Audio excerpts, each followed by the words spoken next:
As a combat veteran, this has been an issue that means a lot to me. We have 20 to 22 veterans that take their life every single day, and if we can find a way to prevent that, we certainly need to explore those options. There are alerts that exist out there, an amber alert for when a child is missing, a silver alert if we have an elderly person that's missing. So Senator Hassan, Maggie, and I are working on a bill together. She brought the bill to me and said, what do you think about a green alert?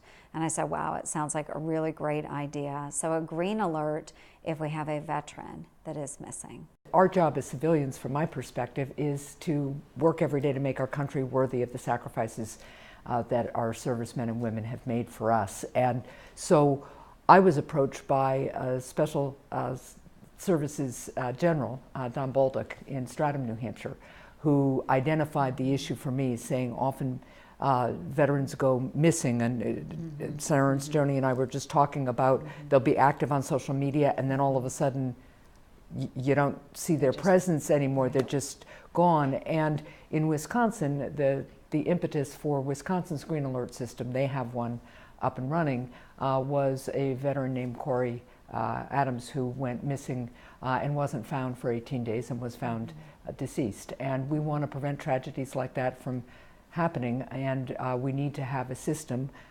tailored. The states need to tailor it, but what our bill would do is put together a commission so we can help states get the best practices to do this.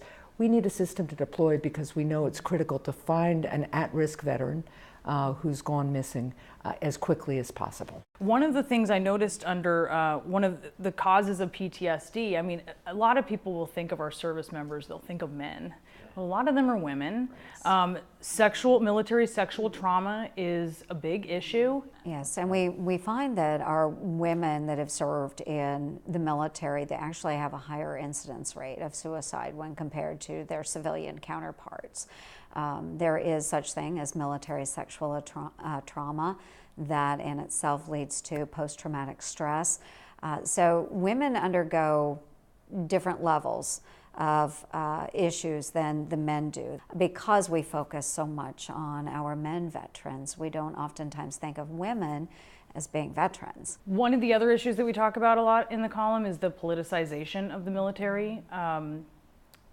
You can think back to the conventions where both parties were guilty of politicizing the military. You had retired generals, and yes, they're retired, and of course they are entitled, of course, to their First Amendment rights. But there are some former military brass who look and say, people see those guys, or women, it's mostly guys, and they identify them with the military. Exactly. With your military background, do you have concerns about that, and also what it means for younger people in the military in terms of putting them in a spot they're traditionally not in? I think it is always very important that our military stay as apolitical as possible. Now, of course, when people retire, they have every right to speak out and share thoughts and experiences that are important to them.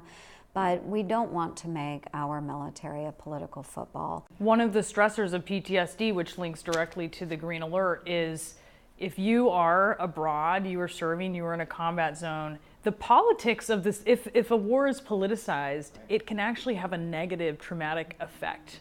I don't know that just general members of the population realize that. I think if you think back to Vietnam, which was obviously became so controversial, that definitely influenced the way veterans were treated when they came home. They really weren't welcomed, and they were, in some cases, ostracized and criticized for just stepping forward and answering the call and keeping their country safe. First job of government is to keep its people safe, and the hallmark of a democracy is that our frontline warriors, as well as all of our law enforcement and first responders, act to keep us safe without ever having knowing us, right? The thing about being in a democracy is that we stand up for each other simply because and always because we're Americans. And we share the same Constitution, which is our rule book and the statement of our values. That's what we share. I would just sum that all up is that a soldier, sailor, airman, or a Marine, they are there as part of that institution, and they will fight for us, they will protect us.